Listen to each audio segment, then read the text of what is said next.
देखो, अब in yesterday's class we have completed, एक तो मैंने आपको वेटेड एवरेज मेथड समझाया था, और वेटेड एवरेज मेथड के अंदर मैंने आपको यह समझाया था कि वेटेड एवरेज मेथड में गुडविल क्या होता है, weighted average profit into number of year of purchase.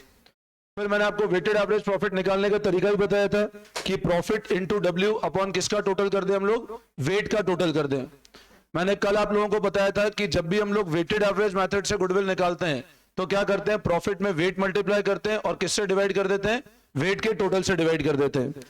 वहां पर भी ध्यान रखना, जो प्रॉफिट होता है वो हमेशा ट्रेडिंग प्रॉफिट लिया जाता है। वहां पर भी हमेशा एक बात ध्यान रखना, जो प्रॉफिट होता है वो हमेशा ट्रेडिंग प्रॉफिट लिया जाता है। फिर उसके बाद मैंने आपको यह बताया था कि सुपर प्रॉफिट मेथड हमने स्टार्ट किया था। सुपर प्रॉफिट मेथड के अंदर मैंने आपको गुडविल समझाया था। सुपर प्रॉफिट का मतलब क्या होता है, मैंने बताया था कोई भी फर्म जो नॉर्मल से अलग होती है वो सुपर होती है ना। अब सुपर प्रॉफिट मेथड के अंदर मैंने आपको बताया था सुपर प्रॉफिट निकालने का तरीका होता है average profit minus normal profit. मेरी बात फिर से ध्यान देना, मैंने आपको सुपर प्रॉफिट का मतलब समझाया था, it was average profit minus normal profit. Average मतलब हमारा प्रॉफिट, एवरेज प्रॉफिट मतलब हमारा प्रॉफिट, और नॉर्मल मतलब पार्शियली फर्मों का प्रॉफिट। अब अगर मैं बात करता हूं गुडविल का फॉर्मूला, तो गुडविल का फॉर्मूला होता है super profit into number of year of purchase. Goodwill का फॉर्मूला होता है super profit into number of year of purchase, और सुपर प्रॉफिट निकालने का तरीका होता है average profit minus normal profit. फिर मैंने आपको बताया था एवरेज प्रॉफिट निकालने का वही फॉर्मूला होता है total profit upon number of year, जो अपन अभी तक पढ़ते हुए आए थे। और नॉर्मल प्रॉफिट का फॉर्मूला था capital employed into NRR, capital employed into NRR. फिर मैंने आपको बताया था कैपिटल कैसे निकालते हैं, ए अगर एल प्लस सी होता है, ए अगर एल प्लस सी होता है तो सी क्या हो जाएगा, हमेशा ए माइनस एल। अगर ए इक्वल टू एल प्लस सी होता है तो सी क्या होगा, ए माइनस एल। इस एल का मतलब होता है एक्सटर्नल लाइबिलिटी, इस एल का मतलब क्या होता है, एक्सटर्नल लाइबिलिटी। गुडविल का फॉर्मूला होता है super profit into number of year of purchase. Goodwill का फॉर्मूला होता है super profit into number of year of purchase, और सुपर प्रॉफिट होता है एवरेज माइनस नॉर्मल। फिर नॉर्मल प्रॉफिट मैंने बताया था capital employed into NRR, NRR का मतलब नॉर्मल रेट ऑफ रिटर्न, और capital again asset minus external liability. तो ये कंसेप्ट हम लोग कल डिस्कस कर चुके थे। बोलो इसमें कोई डाउट, कोई कंफ्यूजन, आगे बढ़ सकते हैं? ठीक है, चलो अब है ना, आज हम लोग इस पैटर्न के क्वेश्चंस देख लेते हैं। आ जाओ बुक पे एक बार हम लोग। Now come to question number 13, page number 2.29, page number 2.29। Question 14 कर लेते हैं पहले, 14 पे आ जाओ फिर 13 पे आएंगे। बातें नहीं, सब लोग ध्यान देंगे। अब कम टू क्वेश्चन नंबर 14। देखो, Atul and Vipul had a firm in which they had invested 50,000। अब दो लोग हैं अतुल एंड विपुल, जिसमें इन्वेस्टमेंट कितना किया उन्हें, 50,000 रुपए। अब there are two persons A and B, ध्यान देंगे सब लोग। इसमें ने टोटल कितना पैसा इन्वेस्ट किया, तो this is your capital, this is your capital. आपका इन्वेस्टमेंट है 50,000। On an average the profit was 16,000। अब एवरेज प्रॉफिट कितना है, 16,000। इसका मतलब फर्म का खुद का प्रॉफिट कितना है बताओ, एवरेज प्रॉफिट 16,000, मतलब फर्म का खुद का प्रॉफिट है 16,000 रुपए। अभी सब ध्यान देंगे, कॉपी बाद में करेंगे। NRR is 15%। अब एनआरआर कितना है बताओ, 15% का एनआरआर है, और गुडविल का वैल्यू करना है 4 year purchase of profit in excess of 15% of money invested.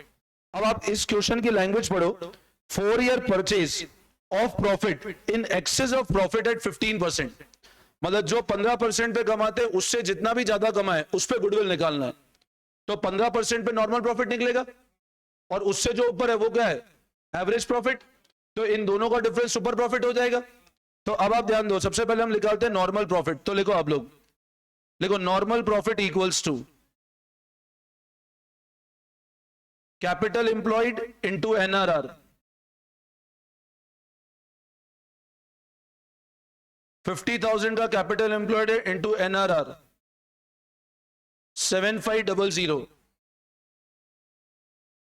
50,000 का कैपिटल है into NRR 15%। Capital is 50,000 into NRR is 15%।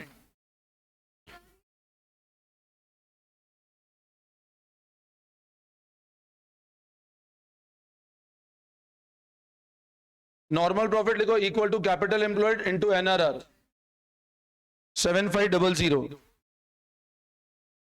अच्छा लिखो एवरेज प्रॉफिट इक्वल्स टू अच्छा बताओ एवरेज प्रॉफिट कितना गिवन है हमको 16,000। तो super profit equals to average minus normal,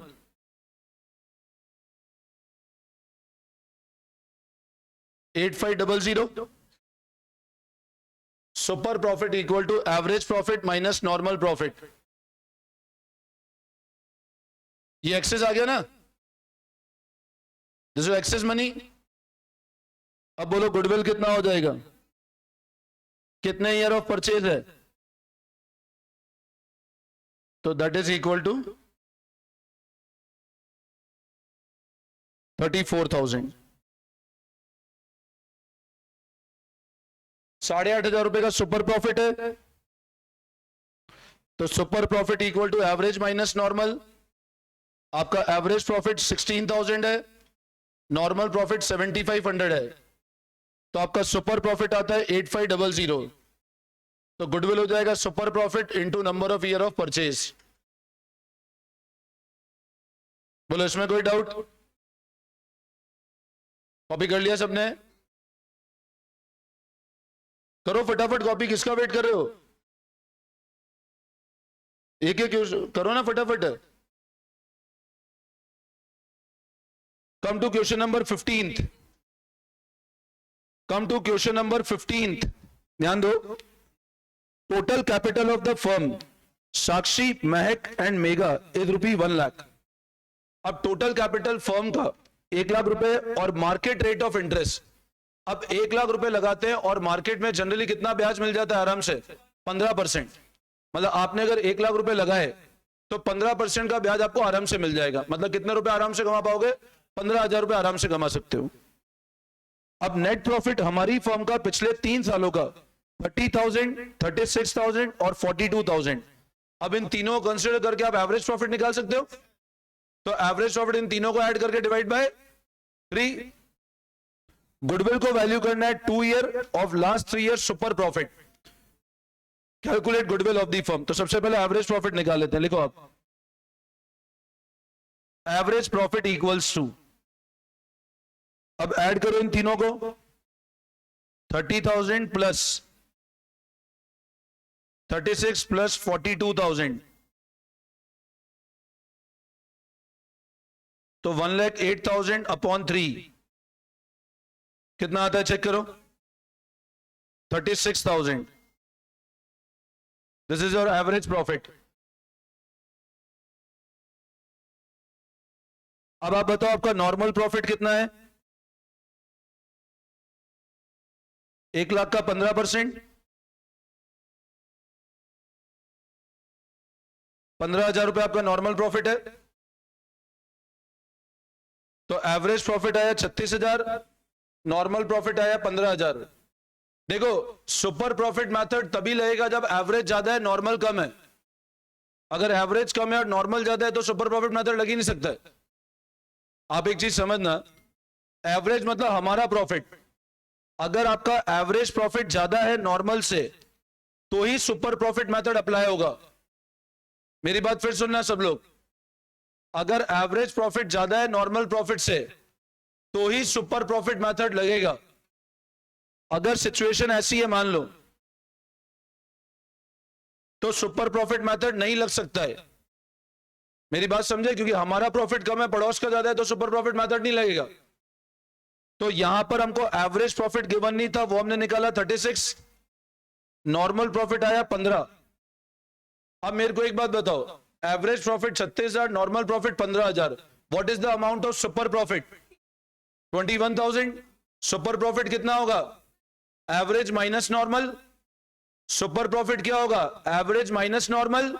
तो आपका super profit equals to 36,000 minus 15,000। अब गुडविल क्या हो जाएगी बताओ? कितने ईयर ऑफ परचेज है? तो 42,000 इज योर गुडविल। चेक करो, देखो समझ आ रहा है। Super profit equal to average minus normal. Average profit 36,000, normal profit 15,000, तो आपका सुपर प्रॉफिट आता है 21,000 और गुडविल हो जाएगा super profit into number of year of purchase, वो आता है 42,000। बोलो इसमें कोई डाउट, एनी कंफ्यूजन? वापस समझाओ, सबको आ गया समझ में अच्छे से? ठीक है, आगे बढ़े।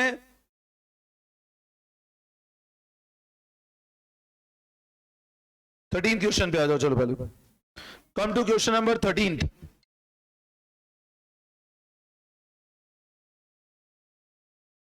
कम टू क्वेश्चन नंबर 13। ध्यान दे 13 क्वेश्चन पे। The capital of firm Anuj and Benu is ₹10 lakh and market rate of interest is 15%। अब 10 लाख का कैपिटल है और मार्केट में ब्याज की रेट क्या है? मतलब नॉर्मल प्रॉफिट अपना कितना होगा? 10 लाख का 15%। मेरी बात फिर ध्यान देंगे सब लोग। 10 लाख रुपए का कैपिटल है और मार्केट में 15% का ब्याज मिलता है, मतलब नॉर्मल प्रॉफिट क्या हो जाएगा? 10 लाख का 15%, 1,50,000। इसमें कोई डाउट? आगे बढ़ते हैं। Annual salary to the partner 60,000 each. अब एक पार्टनर की सैलरी 60,000 रुपए, तो दो की कितनी हो गई बोलो? 1,20,000 रुपए। अगर एक पार्टनर की सैलरी 60,000 है तो दो की 1,20,000 हो गई ना? आगे पढ़ो। The profit of last 3 year were 3 lakh, 360 and 420। अब मैंने आपको यह चीज पहले भी बताई थी कि जब भी अपन एवरेज प्रॉफिट निकालते हैं, अगर बिजनेस का कोई भी रूटीन खर्चा लेस नहीं हुआ तो उसको लेस करने के बाद ही एवरेज निकलेगा। मेरी बात समझे आप? अब बोल रहा है गुडविल को वैल्यू करो 2 year purchase, last 3 year average super profit, calculate goodwill of the firm. तो हम क्या कर सकते हैं, या तो हर साल में से 1,20 घटा दें, या पहले एवरेज निकाल के फिर एक बार ही 1,20 घटा दें, एक ही बात है। ठीक है ना? मतलब आप या तो एवरी ईयर में से 120 120 120 लेस करो, या पहले एक नॉर्मल एवरेज निकाल लो फिर एक बार ही 120 घटा दो, एक ही बात है। मेरी बात फिर सुनना, मैं दोनों तरीके समझा देता हूं, जैसे समझना। आपका प्रॉफिट कितना है? मैं लिखा ईयर, मैं calculation of average profit, year first second third. देखो प्रॉफिट कितना गिवन है, चेक करो। प्रॉफिट है 3 लाख, 360 और 420। अब है ना, आप लोग सब लोग ध्यान देना एक बार। आप क्या कर सकते हो, या तो इन तीनों को ऐड करके डिवाइड बाय 3 कर लो और डायरेक्ट एनुअल सैलरी एक बार घटा दो, या हर साल में से घटाओ फिर आप टोटल लगाओ, ये एक ही रिजल्ट आएगा आपका। मतलब जैसे आप सुनना मेरी बात, या तो आप इसको ऐसे करो। मेरा बताओ सैलरी कितना है? 120, 120 और 120, तो नेट प्रॉफिट कितना बचा? 180, 240 और 3 लाख। इन तीनों को ऐड करो तो ये आता है आपका 7 लाख। अभी सब लोग ध्यान देना, ये आया 7,20,000 रुपए। ठीक है, अब अगर मैं एवरेज निकालता हूं तो एवरेज क्या होगा? अब इस 240 को निकालने का एक और तरीका हो सकता है, अगर फटाफट निकालना चाहते हो तो आप इन तीनों को ऐड कर दो। पहले तीनों को ऐड किया, 3 लाख, 360, 660, 660 में 420 जोड़ोगे तो 10,80,000 आ जाएगा, और 1080 में डिवाइड करो 3 और एक बार 1,20,000 घटा दो तो भी रिजल्ट सेम ही आएगा आपका। मेरी बात समझे आप? मतलब अपन इन तीनों को ऐड करके डिवाइड बाय 3 करें और डायरेक्ट उसमें से 120 घटा दें। आप इन तीनों को ऐड करके डिवाइड बाय 3 करोगे तो 1080 को डिवाइड करोगे 3 से, वो रिजल्ट आएगा आपका 360, और उसमें डायरेक्ट कितना घटा दो तो भी आपका रिजल्ट सेम आएगा 240। हाँ, चेंज होगा तो फिर सेम नहीं होगा, तो कांस्टेंट इसलिए सेम होगा। ठीक है ना? चेंज होगा तो सेम नहीं होगा फिर वो। समझ में आया भाई आप 120 का एवरेज तो 120 आएगा वापस, हम 3 बार 120 को जोड़ेंगे, एवरेज करेंगे तो सेम 120 आएगा। तो आपको अगर ये नहीं समझ आया तो आप तो ऐसे ही कर लो, छोड़ो।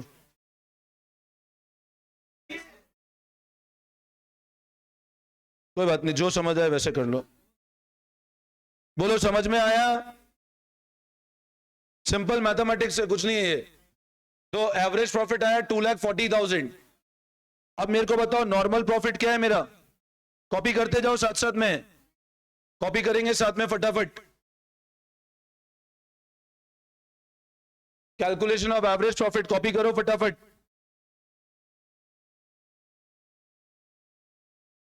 ईयर 1 to 3 प्रॉफिट सैलरी तो नेट प्रॉफिट, तो average profit equal to 7,20,000 upon 3 2,40,000।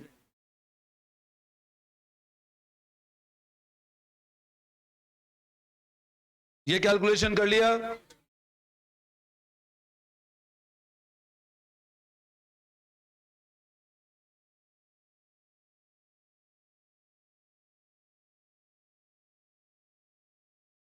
Have you done with this calculation?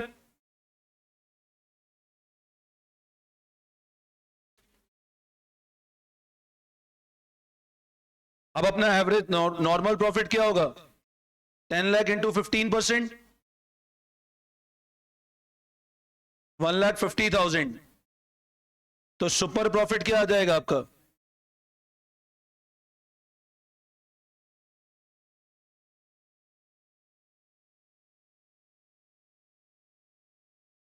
तो 240 माइनस 150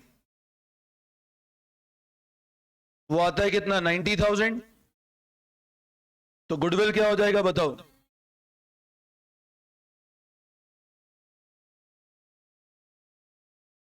₹1,80,000।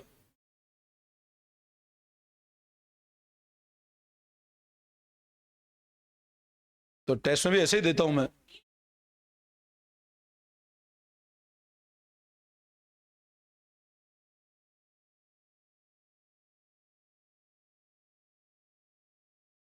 टेस्ट हमेशा इजी दिया है मैंने। हाँ, एग्जाम पेपर भी बताया क्या? क्वेश्चन नंबर 16 पे, बातें नहीं, 16 क्वेश्चन पे आ जाओ। ध्यान देंगे क्वेश्चन नंबर 16 पे, पढ़ो एक बार। A business earn average profit of 8 lakh during the last few year. अब एक बिजनेस को एवरेज प्रॉफिट कितना कमाया बिजनेस ने? 8 लाख रुपए। एनआरआर 10% है। Total value of asset and liability was 22 lakh. अब पता है इसमें क्या, अपन अभी तक जो क्वेश्चन कर रहे थे ना, उसमें आपको कैपिटल डायरेक्ट गिवन था, इसमें आपको असेट और लाइबिलिटी दे दिया, तो कैपिटल निकाल सकते हैं अपन आराम से। Calculate goodwill by super profit method at 2.5 year. 1/2 मतलब 2.5 परचेज ऑफ सुपर प्रॉफिट। तो कर लेते हैं हम लोग, लिखो आप लोग, लिखो एवरेज प्रॉफिट 8 लाख, देखिए एवरेज प्रॉफिट 8 लाख।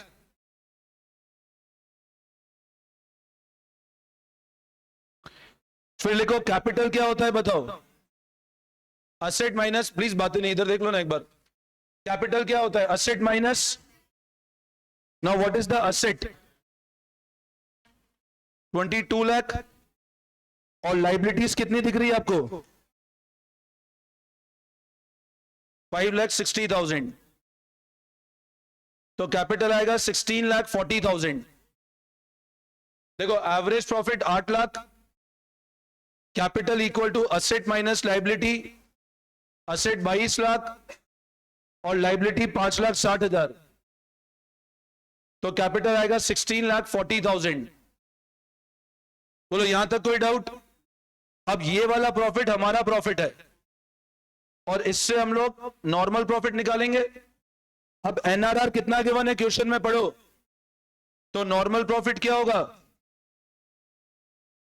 16,40,000 का 1,64,000, 1,64,000। यहां तक कोई दिक्कत किसी को?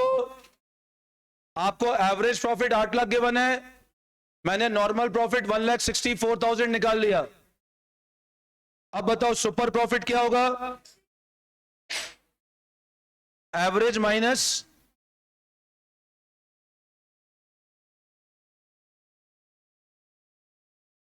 ₹6,00,000, ये सुपर प्रॉफिट आया, तो गुडविल क्या हो जाएगी 636 इंटू 2.5, कितना आता है चेक कर लो आप, 15,00,000, 15,90,000। घर जाके एक बार ये मल्टीप्लाई करने की भी वापस प्रैक्टिस करना, ये आता ही नहीं आता है मल्टीप्लिकेशन, वो लेस होगा। हाँ,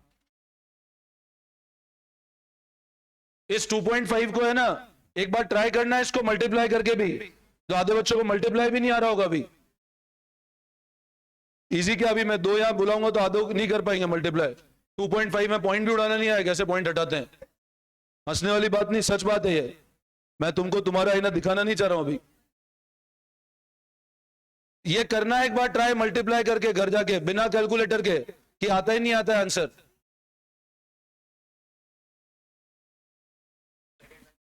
और पता है ऐसे केसेस में है ना, मैं आपको बताऊं, इंस्टेड ऑफ मल्टीप्लाइंग, यार पता है मल्टीप्लाई करोगे तो एग्जाम में टाइम ज्यादा लग जाता है आपको, आप इसमें थोड़ा सा दिमाग लगा कैलकुलेशन करो। 636 को डबल कर दो भाई, अपने को 2.5 करना है, 636 डबल करो, 6 और 6 12 लाख, 36 और 36 1272। आप अगर मल्टीप्लाई करोगे तो 2.5 से टाइम ज्यादा लग जाएगा आपको, आप इसमें डायरेक्ट करो 636 का डबल 1272, और आगे क्या है 0.5, मतलब 636 का आधा, 636 का हाफ कर दो, 6 लाख का हाफ कितना हुआ 3 लाख, 36,000 का हाफ 18,000, तो 318, तो 1272 में 318 जोड़ दो तो ज्यादा फटाफट आ जाएगा। आप अगर मल्टीप्लाई करोगे ना ऐसे केसेस में तो टाइम ज्यादा लगेगा आपको, और आप मल्टीप्लाई कर भी नहीं पाओगे। 636 into 25, it will be difficult to multiply. यहां पर अपना दिमाग लगाओ, 636 का डबल कर दिया भाई, 2.5 मतलब क्या हुआ 2.5 गुना, तो 636 का डबल कर दो वो 1272 आ जाएगा, और 636 का आधा कर दो वो 318 आ जाएगा। इन दोनों को जोड़ लो, आपका वापस 1590 आ जाएगा आंसर। समझे बात को? अब ऐसे ही मान लो 1.5 होता, अज्यूम करो 636 में 1.5 मल्टीप्लाई करना होता, तो आप 636 इंटू 1 तो 1 ही होगा, इंटू 0.5 तो 318, तो 636 प्लस 318 कर दो तो फटाफट हो जाएगा। आप इंटू 1.5 करोगे तो टाइम बहुत ज्यादा लग जाएगा आप लोगों को। आई बात समझ में? क्लियर है? ठीक है, नेक्स्ट क्वेश्चन होमवर्क लिखो 17th हो गया, ठीक है 17th होमवर्क लिखेंगे, 18th भी होमवर्क लिखो।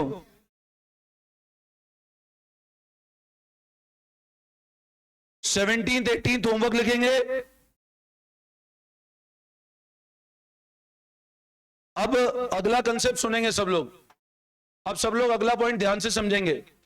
देखो अब प्लीज आप लोग ध्यान देना एक बार इधर, हम लोगों ने ध्यान है, अब सब लोग समझना मेरी बात। हम लोगों ने 11th क्लास में कंसेप्ट पढ़ा था कैपिटल एक्सपेंडिचर और रेवेन्यू एक्सपेंडिचर वाला। अब यहां पर पता है एक और एक्सपेंडिचर होता है जिसको हमने 11th क्लास में डिस्कस नहीं किया था, मैं अभी आपको समझा रहा हूं और ध्यान से समझना उस कंसेप्ट को।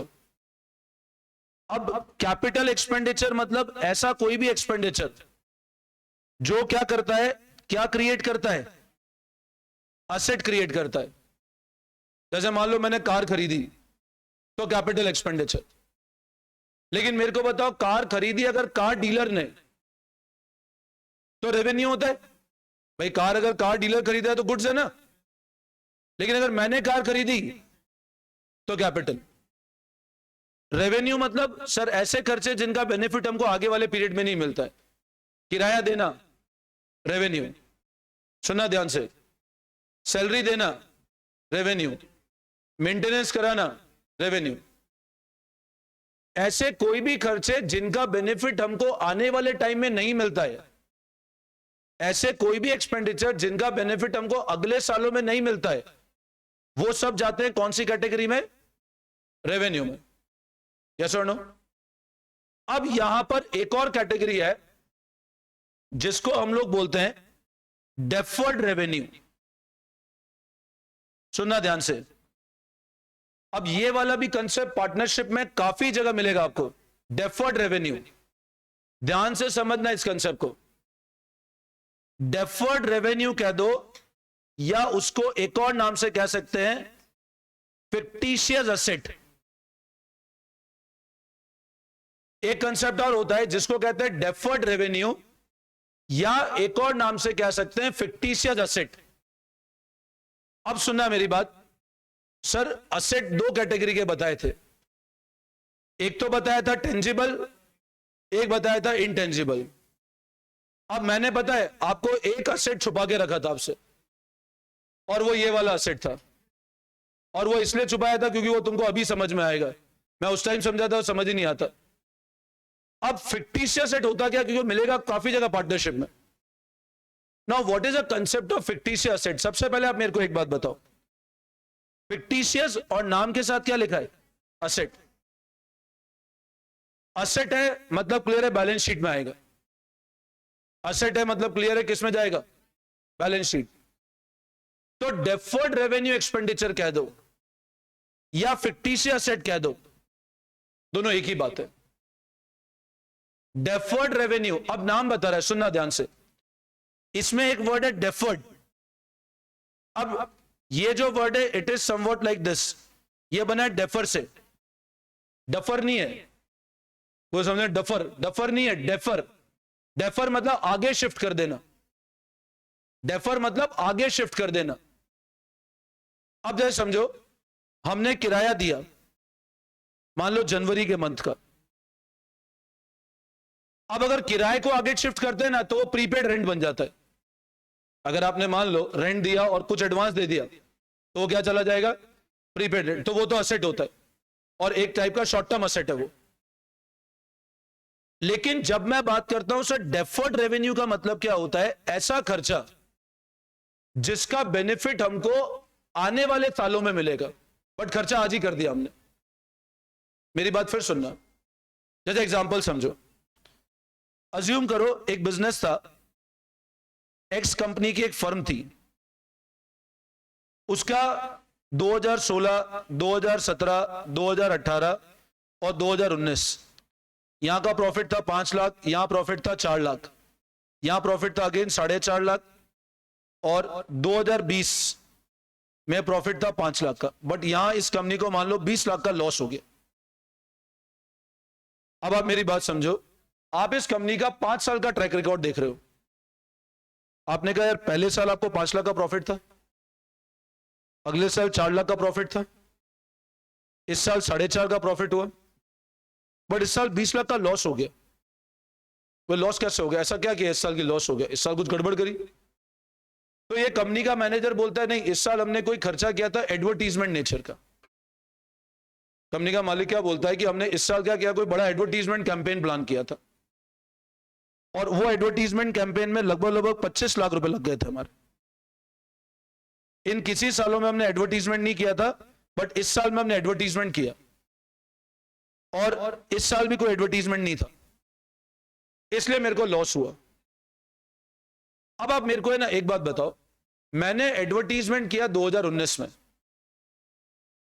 लेकिन मेरे को एक बात बताओ, क्या एडवर्टीजमेंट जिस दिन करा उस दिन ही बेनिफिट आ जाएगा क्या उसका? आप जैसे मेरे को एक बात बताओ, अभी सबको पता है कुछ टाइम पहले उदयपुर में अमिताभ बच्चन आया था, ज्वेलरी का नाम भी पता है, कल्याण ज्वेलर्स को आके उसने इनोग्रेट किया था। अब वो आए हुए लगभग 6-7 साल हो गए, लेकिन आज भी हमको पता है कि यार उस शोरूम पे अमिताभ बच्चन आया था, भले वहां कभी गए भी नहीं होंगे हम, लेकिन हमको पता है कि वहां क्यों, क्योंकि अमिताभ बच्चन आया था। और अमिताभ बच्चन ने ही charge around somewhat 20 crore from that company. उसने उससे 20, उस दिन 3 शोरूम उद्घाटन थे, उदयपुर, जयपुर, जोधपुर, और सिंगल डे विजिट में उसने कितने रुपए चार्ज किए? 20 करोड़ रुपए चार्ज किए। अब आप मेरे को एक बात बताओ, सुनना ध्यान से। कंपनी ने अपने आप को प्रमोट करने के लिए कितने रुपए खर्च कर दिए? 20 करोड़। अब बताओ क्या हर साल ये खर्चा होगा क्या? नहीं। अब मान लो ये आप है ना, देखो फिर आयांश इधर ध्यान दो, इधर ध्यान दो। तुम इधर उधर देखते हो, मेरी सबसे ज्यादा नजर तेरे ऊपर रहती है। अब आप समझो, कंपनी ने 20 करोड़ रुपए खर्च किए, और मान लो ये खर्चा किया कंपनी ने 25 मार्च 2016 को। देखो ध्यान से सुनना आप मेरी बात, आपको लॉजिक समझ आएगा। 25 मार्च को मान लो वो उसको इनॉग्रेशन किया और 20 करोड़ रुपए अमिताभ बच्चन को दे दिए, और साल एंड होने वाला था 31 मार्च को। साल एंड कब होने वाला था? 31 मार्च 2016 को। अब मेरे को एक बात बताओ, अगर 20 करोड़ का पेमेंट किया तो ऑब्वियसली बात है बैंक के इतना सारा कैश तो देने से रहा, इतना बड़ा अमाउंट कैश तो कैसे दोगे? इतना बड़ा अमाउंट है, आप चेक के थ्रू ही पेमेंट करोगे, और टीडीएस वीडीएस दुनिया भर के टैक्स की प्रोविजंस भी आएंगे। अब आप मेरे को बताओ, अगर कंपनी अमिताभ बच्चन को 20 करोड़ रुपए देगी, अब कंपनी अगर एंट्री, जर्नल एंट्री, देखो इतना बड़ा पेमेंट है तो आप इसको जर्नल एंट्री तो करनी पड़ेगी, अकाउंटिंग करनी पड़ेगी। आप जर्नल एंट्री में ये तो क्लियर है सर हम टू बैंक करेंगे 20 करोड़ से। अच्छा मेरे को एक बात बताओ, अगर कंपनी अपनी बुक्स में एंट्री ऐसे कर दे, टू बैंक तो करा 20 करोड़ और ऊपर डेबिट कर दिया अमिताभ बच्चन अकाउंट डेबिट, तो बताओ इसका मतलब क्या हुआ? कंपनी ने क्या करा? उसको डेटर बना दिया। भाई इसका मतलब यह हुआ कि वो आपकी बुक्स में डेटर बन गया, और डेटर बना तो आपकी बुक्स में असेट साइड चला जाएगा वो। और फिर थोड़े दिन बाद कोई अकाउंटेंट आया, उसको पता ही नहीं था, उसने इनॉग्रेशन किया, वो फोन करेगा 20 करोड़ रुपए जाओ आप डेटर में चल रहे हो। मेरी बात समझे आप? यस और नो? तो सर ये तो क्लियर है कि इस अमिताभ बच्चन को डेबिट नहीं कर सकते, खर्चा था फर्म का। तो आप कहते हो सर इंस्टेड इसको डेटर बनाने के बजाय हम कर देते हैं एडवर्टीजमेंट एक्सपेंडिचर 20 CR। अब जब आपने डेबिट किया एडवर्टीजमेंट एक्सपेंडिचर को, अब आप ये चेक करोगे रेवेन्यू है या कैपिटल है। तो कैपिटल, क्या इससे कोई एसेट बना क्या तुम्हारा? क्या इससे कोई एसेट बना? कोई एसेट तो नहीं बना। नहीं, गुडविल तो अलग बात है, बट इससे कोई एसेट थोड़ी ना बना इनडायरेक्ट। भाई डायरेक्ट कोई एसेट थोड़ी ना, जैसे मैंने कार खरीदी तो एसेट दिख रहा है कार, बट इससे क्या कोई एसेट बना क्या मेरा? ध्यान से समझना इस कंसेप्ट को, मैं फिर बोल रहा हूं, वरना आगे पूरे टाइम परेशान रहोगे पार्टनरशिप में। तो आप मेरे को एक बात बताओ, ये क्लियर है सर इससे कोई एसेट तो नहीं बना। अब ये खर्चा किया था 25 मार्च को, अपन ने एक कोडवर्ड पढ़ा था रिकॉल। मैं आपसे पूछता हूं, ये बताओ कौन सी कैटेगरी? आप बोलोगे सर ये कौन सी कैटेगरी है? एक्सपेंस कैटेगरी है, और क्योंकि एक्सपेंस है तो आपको सेम ईयर राइट ऑफ करना पड़ेगा, और राइट ऑफ नहीं करा तो वो कैरी फॉरवर्ड हो जाएगा ना। भाई अगर आपने राइट ऑफ नहीं करा तो क्या हो जाएगा? वो तो आपकी बुक्स में एसेट में जाएगा। आपने कहा सर हम इसी साल एक एंट्री और कर देते हैं P&L टू एडवर्टीजमेंट 20 करोड़ रुपए। अब 25 मार्च को खर्चा किया, ईयर एंड हो रहा है 31 मार्च को, मतलब आपने 6 दिन के हिसाब से खर्चा किया था इस साल का, और आप ये मान रहे हो पूरा का पूरा खर्चा इसी साल पे खत्म कर देना चाहिए। मेरी बात फिर सुनना ध्यान से, खर्चा किया 25 मार्च को और राइट ऑफ कर दिया 31 मार्च को। अब बताओ क्या इस खर्चे का बेनिफिट मेरे को 6 दिन ही मिला क्या सिर्फ? भाई इस खर्चे का बेनिफिट तो आगे आने वाले सालों में मिलेगा ना। ऐसा थोड़ी ना कि आज अमिताभ बच्चन आया और कल से कस्टमर की लाइन लग जाएगी मेरे कि वो अमिताभ बच्चन है इसलिए हमको ज्वेलरी यहीं से खरीदनी, ऐसा तो हो गई नहीं। तो इसका ओवर द पीरियड बेनिफिट मिलता है। आज मैं कोई भी एडवर्टीजमेंट करता हूं, मैंने कोई भी एडवर्टीजमेंट किया तो ऐसा नहीं होगा एडवर्टीजमेंट देते ही अगले दिन यहां पे लाइन लग जाएगी, पॉसिबल ही नहीं है। कोई भी एक्सपेंडिचर आप जब एडवर्टीजमेंट नेचर का करते हो उसका बेनिफिट आपको ओवर द पीरियड मिलता है। मेरी बात समझे आप? अब सर अगर बेनिफिट हमको, मतलब आज जैसे हमको आज भी पता है कि सर आज से 6 साल पहले वहां पे अमिताभ बच्चन आया था तो एक ब्रांड ने अपनी इमेज तो छोड़ी। अब अगर इसका बेनिफिट हमको ओवर द पीरियड मिल रहा है, आज जैसे मैंने किराया दिया, बताओ किराए का बेनिफिट मेरे को अगले महीने मिलेगा क्या? इस महीने किराया दिया खत्म हो गया, अगले महीने दोबारा देना पड़ेगा ना। लेकिन इस खर्चे का बेनिफिट मैं एस्टिमेट करता हूं कितने साल तक मिलेगा मेरे को। अब मैंने कहा यार ये 20 करोड़ खर्चा एटलीस्ट लोगों के दिमाग में 5 साल तक तो रहेगा इसी। कितने साल तक रहेगा? 5 साल तक। तो अब मैंने अमिताभ बच्चन को बोला देखो आप आ रहे हो, 20 करोड़ रुपए भी दे रहे हैं हम आपको, बट आपके नाम को हम अगले 5 साल तक एनकैश करेंगे कि आप आज हमारे उद्घाटन करने आए थे। तो एक काम करो, आप जो 20 करोड़ रुपए ले रहे हो ना, इसकी इंस्टॉलमेंट बना दो। ये आज मत लो, आप इसकी किस्तें बांध देते हैं अपन लोग। आप आ तो आज ही जाओ, बट पैसा अगले 5 साल तक लेते रहना आप। तो बताओ क्या वो मानेगा क्या? भाई पेमेंट तो आपको इमीडिएट करना पड़ेगा ना। आप बोलो एक काम करो, 20 करोड़ की कुछ किस्तें बना दो, इजी किस्तें बनवा दो। आप आ तो आज जाओ, बट पेमेंट आप अगले 5 साल तक ले लेना। ऐसा तो नहीं हो, पेमेंट तो आज लेगा वो। अब अगर पेमेंट आज लिया तो हमारे साथ में चैलेंजेस को राइट ऑफ कैसे करें बुक्स में? अगर सेम ईयर में खत्म कर देंगे तो पूरा का पूरा लोड इस ईयर पे आ जाएगा। अगर आपने 20 करोड़ का खर्चा इसी साल कर दिया और इसी साल राइट ऑफ किया, तो पता चलेगा आपके हर साल जो प्रॉफिट होते थे, इस साल बहुत बड़ा लॉस हो जाएगा आपको। इस साल बहुत बड़ा खर्चा हो, हर साल तो होता ही नहीं है खर्चा। तो अकाउंटिंग क्या बोलती है कि ये जो खर्चा है, क्योंकि इसका बेनिफिट आपको आने वाले सालों में मिलेगा, तो इसको इमीडिएट राइट ऑफ मत करो, इसको धीरे धीरे खत्म करो खर्चे को। अब सर धीरे धीरे खत्म करने का मतलब, हमने खर्चा किया, तब एंट्री करी थी एडवर्टीजमेंट एक्सपेंडिचर टू बैंक, और ये एंट्री करी थी हमने कितने से? और एडवर्टीजमेंट एक्सपेंडिचर को मैं बोल रहा हूं असेट, एक्सपेंस नहीं। मैंने क्या बोला? असेट। बोले सर ये तो एसेट कैसे बना? ये फिक्टिशियस एसेट है। क्यों है समझना, अगर आपने पूरा 20 करोड़ इसी साल खत्म करा, तो पता है आपके इस साल के प्रॉफिट पे बहुत बड़ा डेंट लग जाएगा। हर साल तो आप प्रॉफिट बता रहे हो, इस साल आपका 20 करोड़ रुपए लॉस में चला गया, और ना तो आपकी टैक्स की लायबिलिटी आएगी, और लॉसेस अगर होंगे तो गवर्नमेंट के इतने इंप्लीकेशन आते हैं, टैक्स ऑडिट्स का प्रोविजन लग जाता है, दुनिया भर के प्रोविजन। मतलब बिजनेस में लॉस प्रूव करना भी एक चैलेंज है आपको। आपकी फर्म ऑडिट के अंदर चली जाएगी पूरी की पूरी, आपको ऑडिट करा के सर्टिफाई करना पड़ेगा कि हमारे को सच में लॉस हुआ है। तो सरकार ये बोलती है कि आप क्या करो, क्योंकि इस खर्चे का बेनिफिट आपको आने वाले सालों में मिलेगा, इसलिए पूरा खर्चे को अभी खत्म मत करो। इसको आप एस्टिमेट कर लो, सर इसका बेनिफिट हमको 5 साल तक मिलेगा, लेकिन पेमेंट तो आज ही करना पड़ेगा। तो आप हर साल 4-4 करोड़ रुपए राइट ऑफ करो। अब मैंने पेमेंट कौन सी तारीख को किया था? 25 मार्च। पेमेंट तो पूरा ही करना पड़ेगा ना, फिर उसको थोड़ा ना बोल सकते हो 5 साल तक पेमेंट करूंगा तुमको। वो तो आज आ रहा है तो आज पूरा पेमेंट लेगा। लेकिन अब इसको राइट ऑफ कैसे करना है? तो मैंने क्या किया, पहले साल एक एंट्री करी, P&L टू एडवर्टीजमेंट एक्सपेंडिचर, और ये कितने से किया मैंने कहा 5 साल तक राइट ऑफ करेंगे इसको। अब आप मेरे को एक बात बताओ, अब सब लोग ध्यान से सुनना। सर एडवर्टीजमेंट को डेबिट कितना किया था और क्रेडिट कितना किया? एडवर्टीजमेंट को डेबिट किया था 20 से, और क्रेडिट कितने से किया?